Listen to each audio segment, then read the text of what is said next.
sabi lamang pusa daw iyon ng kapitbahay. Kaya naging kampante ang asawang babae at natulog ulit ang asawang lalaki, pero ang asawang babae ay kitang-kita niya na 3 beses lumapit ang pusa sa kanilang anak na 6 na buwang gulang pa lamang. Pagkatapos nun ay biglang nawala ang pusa.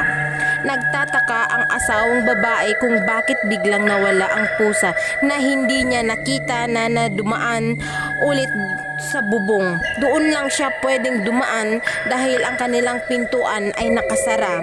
Kinaumagahan ay kukunin na ang bata para paliguan, ngunit bigla itong may lagnat at nagsusuka, nagtatai na rin, samantalang wala iyong sakit bago dumaan ang gabing iyon.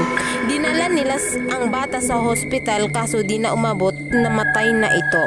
At nang pinaliguan at binihisan at pinalitan ng damit, nakita nila na may pasa ang tiyan ng bata, parang nalamog, at dahil daw doon sinabi nilang naaswang ang bata. Talaga pong may aswang at totoo ang aswang dahil ang ama ng bata ay mismong nasaksihan niya na ang aswang naging na iyon.